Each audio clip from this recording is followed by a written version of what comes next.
Bonjour, donc merci déjà beaucoup pour l'invitation à présenter ce sujet aujourd'hui. Donc en fait, je vais vous parler un petit peu d'épidémiologie de l'AVC à Genève d'une part, mais pas que, effectivement, un peu au-delà également. Donc vous voyez ici en haut la timeline de la présentation. Donc je vais commencer par quelques définitions. Je vais ensuite vous présenter un petit peu la situation actuelle de l'AVC dans le monde, puis plus spécifiquement à Genève. Je vais vous parler ensuite un petit peu de l'évolution de l'épidémiologie de l'AVC au cours du temps jusqu'à présent. Puis je vais vous parler de deux éléments qui influencent particulièrement l'épidémiologie des AVC, donc les facteurs de risque qui y sont associés, également les traitements de phase aiguë qui ont un petit peu révolutionné la prise en charge et de ce fait la mortalité et la morbidité associées à la maladie. Et je vais terminer sur quelques perspectives pour le futur.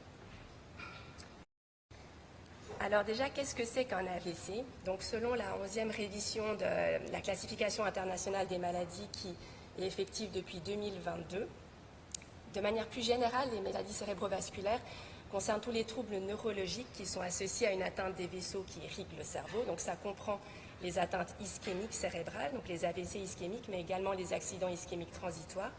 Ça comprend également toutes les hémorragies intracrâniennes qui ne sont pas d'origine traumatique. Donc si on commence par l'extérieur, ça comprend d'abord les hémorragies épidurales, les hémorragies sous-durales, les sous-arachnoïdiennes, les hémorragies intraparenchymateuses et finalement les hémorragies intraventriculaires.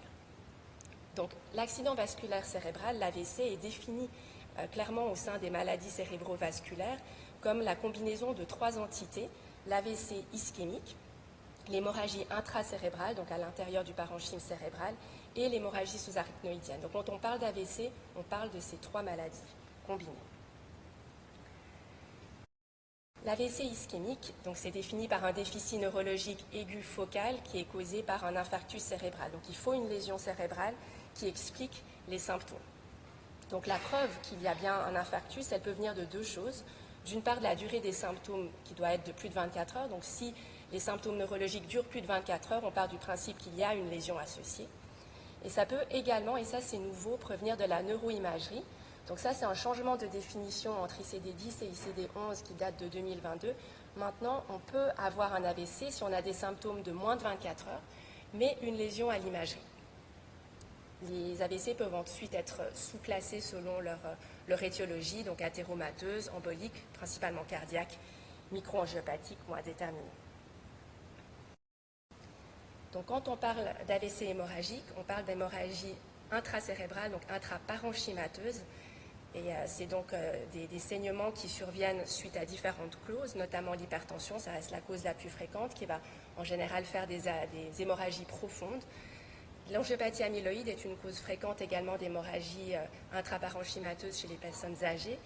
Ça cause plutôt des hémorragies lobaires périphériques. Et il y a d'autres causes dans la classification, les thromboses veineuses et les malformations vasculaires. Et finalement, l'hémorragie sous-arachnoïdienne, donc c'est la présence de troubles neurologiques en lien avec la présence de sang dans l'espace sous-arachnoïdien. Et ce sang peut être là soit sur la rupture d'un anévrisme cérébral, c'est la cause la plus fréquente. Mais il y a aussi d'autres malformations vasculaires ou l'angiopathie amyloïde qui peuvent causer des hémorragies sous-arachnoïdiennes. Donc quelques chiffres maintenant concernant l'AVC dans le monde. Donc, selon la Global Burden of Disease Study, qui reprend en fait la plus grande base de données épidémiologiques au monde et qui a publié ses derniers résultats concernant l'AVC en 2021, l'AVC se classe en deuxième cause de décès dans le monde et c'est aussi la troisième cause de morbidité. En termes de chiffres, en 2021, on estime qu'environ 90 millions de patients vivaient avec les séquelles d'un AVC, que 12 millions de patients dans le monde ont présenté un premier AVC, donc il ne s'agit pas de récidive, mais de premiers AVC, et qu'environ 7 millions de patients en sont décédés. On utilise aussi la mesure de DALY, donc c'est un terme qui veut dire Disability Adjusted Life Years, pour évaluer le nombre d'années de vie en bonne santé qui sont perdues en raison d'une mortalité ou d'un décès précoce ou de la morbidité en lien avec une maladie, donc ici l'AVC. Et on estime qu'environ 160 millions d'années de bonne santé sont perdues à travers le monde chaque année en raison de l'AVC. c'est un schéma pour vous montrer qu'on n'est pas tous égaux. Donc même si l'AVC est très fréquent sous nos latitudes, il est encore plus dans les pays à faible ou moyen revenu, donc les low medium income countries. Comme vous le voyez ici, la grosse majorité, donc plus de 80% de l'incidence de nouveaux AVC, mais également la majorité des patients qui en souffrent et qui en décèdent, sont des patients qui résident dans des pays à faible revenu. C'est aussi ce que vous pouvez voir sur la carte, qui mappe l'incidence des nouveaux événements. Donc plus c'est rouge, plus c'est fréquent. Alors, quid de la situation à Genève? On a récemment publié une étude rétrospective sur des données de 2018-2019, d'une part pour évaluer l'incidence de l'AVC à Genève, mais aussi pour évaluer en fait le changement d'incidence qui est lié au changement de définition de l'AVC ischémique. Comme je vous ai mentionné tout à l'heure, depuis 2022, on peut avoir un AVC même si on a des symptômes de moins de 24 heures, du moment qu'on a une lésion à l'imagerie, et ça va de facto shifter un certain nombre de patients de la catégorie AIT à AVC. Donc il y a quelques particularités dans le canton de Genève qui se prêtent assez bien à une étude populationnelle sur cette question-là. D'une part, la centralisation de la prise en charge. Donc tous les AVC ischémiques aigus sont centralisés au HUG, car le seul stroke center du canton se trouve au HUG et on est le seul endroit où on peut délivrer les traitements de phase aiguë, donc thrombolyse et thrombectomie. Donc sauf quelques exceptions, la majorité des patients avec un AVC aigu se retrouvent ici à l'hôpital. Par ailleurs, donc, cette nouvelle définition ICD-11 implique la réalisation d'une imagerie pour les symptômes de moins de 24 heures. Or, à Genève, on a une des plus hautes densités en IRM dans le monde. Et ici, à l'hôpital, la majorité des patients qui sont hospitalisés pour un AVC ischémique, donc plus de 90%, auront une IRM au cours de leur hospitalisation. Donc, ça nous permet d'être sensibles pour la détection des lésions. Finalement, on a des obligations aussi en lien avec la médecine, l'accréditation de médecine hautement spécialisée, de remplir notamment un registre pour les AVC ischémiques et hémorragiques qui sont hospitalisés au Stroke Center, qui nous permet de recenser aussi les cas. Et finalement, le codage hospitalier nous permet aussi de retrouver les cas de patients qui ont été hospitalisés au HUG ou dans d'autres, principalement au HUG, mais hors Stroke Center. Donc en pratique, on a utilisé différentes sources pour identifier un maximum de patients qui ont présenté un AVC au cours des années 2018 et 2019. Donc d'une part, le codage hospitalier. On a recherché les patients avec des diagnostics d'hémorragie sous-arachnoïdienne, hémorragie intracérébrale, AVC ischémique, mais également AIT, afin de pouvoir reclasser certains patients qui, potentiellement, en 2018-2019, sous la classification ICD-10, étaient encore donc des AIT, mais deviendraient AVC sous la définition ICD-11. On a aussi utilisé différents registres, notamment pour les hôpitaux de DHUG et Nyon, parce qu'un certain nombre de patients genevois sont hospitalisés en phase aiguë à l'hôpital de Nyon. On avait également envoyé un questionnaire standardisé aux médecins traitants et neurologues installés afin d'essayer d'identifier des patients qui auraient été pris en charge en ambulatoire. Et on a aussi étudié les relevés d'autopsie pour ces 2 années-là. Donc une fois qu'on a recensé les cas, on les a reclassés selon la définition ICD-11 de l'AVC qui ne change pas pour les hémorragies, mais qui change pour l'AVC ischémique. Donc ça, ce sont les résultats, donc l'incidence des AVC en 2018 et 2019 à Genève.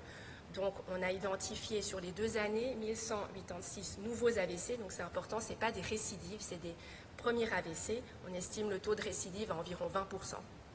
Et vous voyez ici une incidence pour tout AVC confondu, si on ajuste par rapport à l'âge de la population européenne, à 127 pour 100 000 personnes à risque.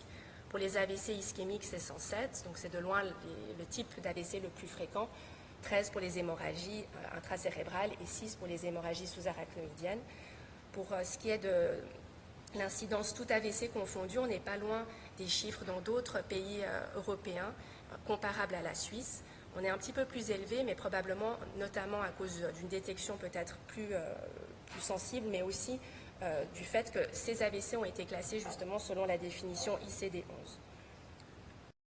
Donc justement, cette étude nous a permis d'évaluer l'impact de cette nouvelle définition de l'AVC avec en fait une augmentation du nombre d'AVC ischémiques de 13% si on considère les patients qui ont des AVC documentés à l'imagerie, mais avec des symptômes de moins de 24 heures. Donc on estime qu'environ 15% des patients avec des AVC ischémiques ont des symptômes qui durent moins de 24 heures. En termes d'incidence, ça se traduit par, pour les AVC donc ischémiques, une incidence de 107 pour 100 000 personnes à risque, selon la définition ICD-11, versus 90 pour la définition ICD-10. Et de manière globale, les patients avec des symptômes de moins de 24 heures étaient significativement plus jeunes et avaient aussi des symptômes qui étaient plus légers à l'admission.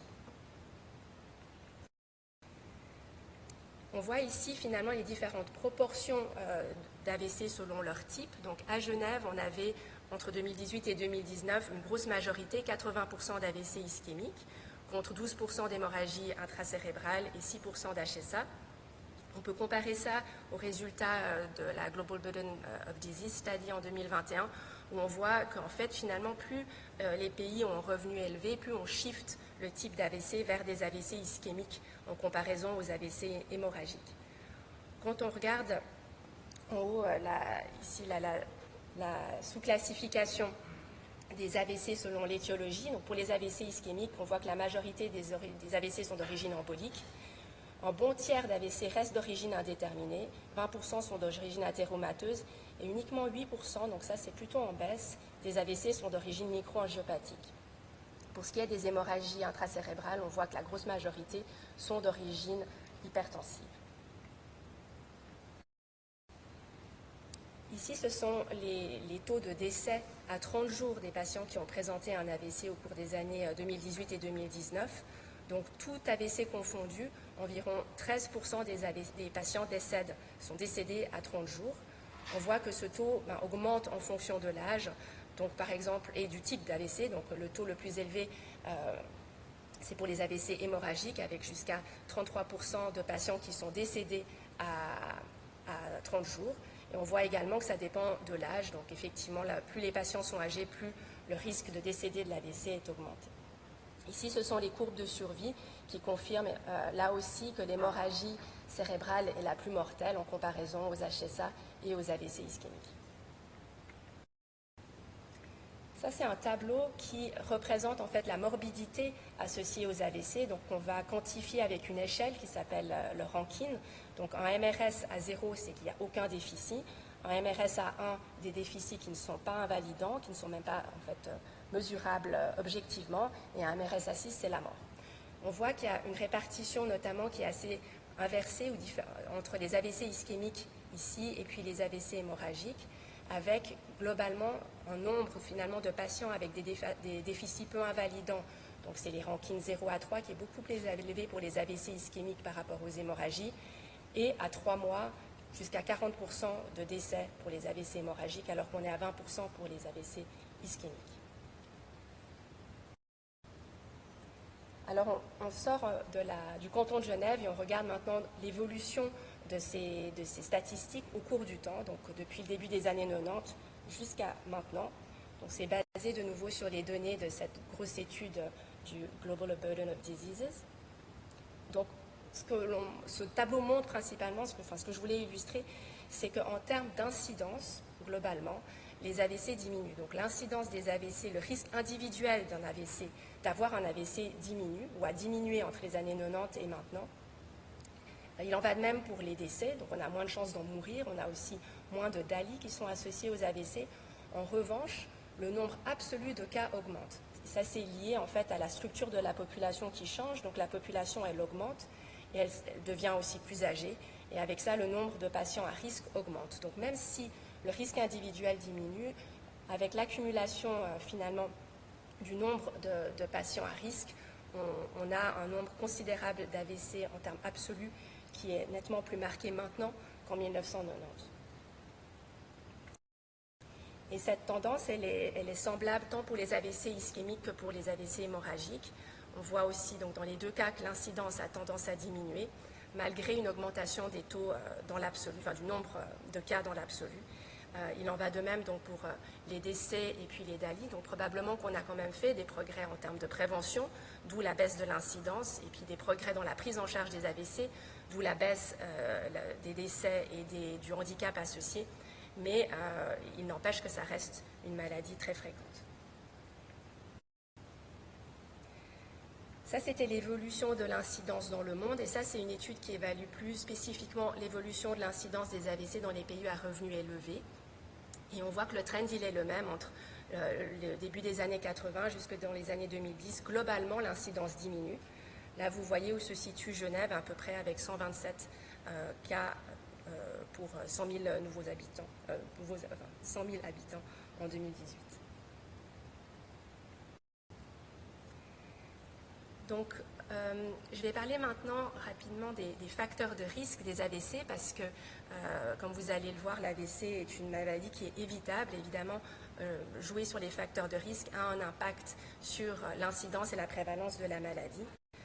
Donc, selon la Global Burden of Disease Study, on estime que plus de 80% des DALI, donc du nombre d'années qu'on perd en bonne santé en lien avec un AVC, sont attribuables à des facteurs de risque modifiables.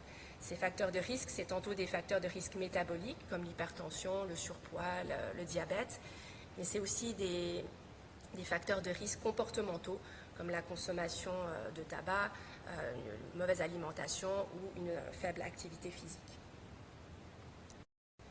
Une autre étude qui a été publiée en 2016 et qui est une étude cas contrôle qui a enrôlé plus de 20 000 participants dans 32 pays différents et qui a évalué 10 différents facteurs de risque modifiables, a confirmé en fait que la maladie l'AVC est une maladie qui peut être évitée si on contrôle des facteurs de risque, car collectivement ces 10 facteurs de risque sont associés à environ 90% du risque attribuable à la population.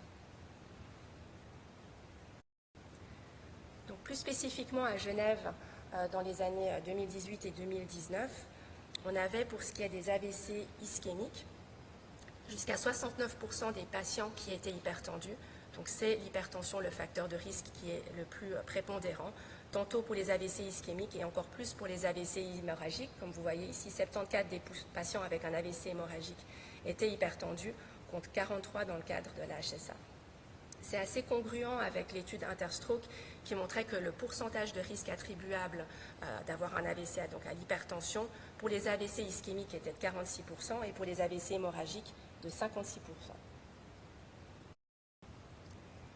Donc, c'est une chose de travailler sur les facteurs de risque pour éviter finalement d'avoir un AVC, mais il y a aussi beaucoup de changements récemment dans la prise en charge aiguë de l'AVC qui à terme peut avoir un impact aussi sur la mortalité de la maladie et la morbidité qui est associée. Donc, juste quelques mots sur le traitement de phase aiguë. Il y en a deux, la thrombolyse intraveineuse et la thrombectomie. J'ai juste mis ces chiffres pour vous montrer que finalement, c'est des traitements assez récents. La thrombolyse intraveineuse, elle a été validée en 1996 par la FDA, mais les grosses études qui ont montré son bénéfice sont récentes. Et donc, on l'utilise de plus en plus, mais il y a 10 ans, on l'utilisait nettement moins qu'actuellement. Et la grosse révolution dans la prise en charge de l'AVC, notamment pour les AVC qui présentent une occlusion proximale, c'est la thrombectomie. Donc environ 10% des AVC sont associés avec un thrombus proximal qui peut être enlevé mécaniquement par les radiologues interventionnels. Les études qui ont démontré le bénéfice de la thrombectomie datent d'une dizaine d'années. Et si vous voyez ici, c'est le number needed to treat pour obtenir un bénéfice clinique. En rose, c'est toutes les études sur la thrombectomie. Hermès et Aurora, ce sont des méta-analyses qui estiment que le number needed to treat est de 2,6. Donc c'est un chiffre très bas qui montre qu'en fait on est face à un traitement qui est très très efficace. On peut avoir des patients qui viennent complètement hémiplégiques et mutiques qui après thrombectomie récupèrent intégralement. Donc ici vous voyez qu'effectivement au cours du temps aux États-Unis, on thrombolise de plus en plus. En 2016, jusqu'à 10% des patients étaient thrombolisés aux États-Unis. En 2018 et 2019, à Genève, c'était 17,4% des AVC. Thrombectomie également, on thrombectomise de plus en plus. Alors les données sont un peu anciennes compte tenu du fait que c'est une procédure récente. Mais en 2018 et 2019, on a thrombectomisé 10,7% des AVC à Genève. Alors ça, c'est la situation à Genève, mais évidemment, dans le monde, ce n'est pas tout à fait la même chose. En 2016, on estimait que moins de 5% des AVC ischémiques bénéficiaient de thrombolyse intraveineuse dans le monde et moins de 1% des AVC étaient thrombectomisés. Donc évidemment, l'impact de ces traitements n'est pas le même en fonction de la localisation. Quelques éléments maintenant pour le futur. Donc, il y a différents moyens de modéliser l'évolution de l'incidence, de la mortalité et de la morbidité en lien avec l'AVC. Je vais vous présenter deux études qui se basent sur les données du Global Burden of Disease Study pour déterminer l'évolution dans les années 2020 à 2030 pour cette première étude-là dans le monde. Donc, cette étude estime qu'on va plutôt vers une augmentation de l'incidence des AVC, tout confondu, donc toutes causes confondues, d'ici les années 2030, malgré une diminution qui se poursuit, comme on avait vu, donc entre 90 et 2020, la mortalité et les DALI ont nettement diminué, et bien ça va se poursuivre au cours des prochaines années. Une autre étude qui s'est plutôt intéressée à la situation dans l'Union européenne, donc qui correspond peut-être plus à la situation de la Suisse, a montré, donc ici on regarde l'incidence, la prévalence, les décès et les DALI, qu'on va aussi poursuivre la diminution finalement de l'incidence de ces maladies, des AVC sur les 20 prochaines années. La mortalité et la morbidité va également diminuer. En revanche, comme c'était le cas entre les années 90 et maintenant, le nombre de cas en nombre absolu va augmenter. Quelques conclusions maintenant. Donc, comme je vous l'ai mentionné, l'AVC, c'est fréquent, deuxième cause de décès, troisième cause de handicap dans le monde. On estime qu'une personne sur 4 de plus de 25 ans aura un AVC dans sa vie. À Genève, ça représente une incidence d'environ 127 pour 100 000 personnes à risque. Les AVC ischémiques sont plus fréquents que les hémorragies intracérébrales, qui sont plus fréquentes que les hémorragies sous-arachnoïdiennes, et que l'évolution va vers une diminution de l'incidence, diminution du risque individuel, mais une augmentation du nombre absolu de cas en raison de la structure de la population qui augmente et qui vieillit. Donc au final, ces prochaines années, on s'attend à Genève et ailleurs à avoir plus de patients à prendre en charge, ce qui va aussi se traduire par une augmentation des coûts en lien avec l'AVC. Voilà, je vous remercie pour votre attention et à disposition.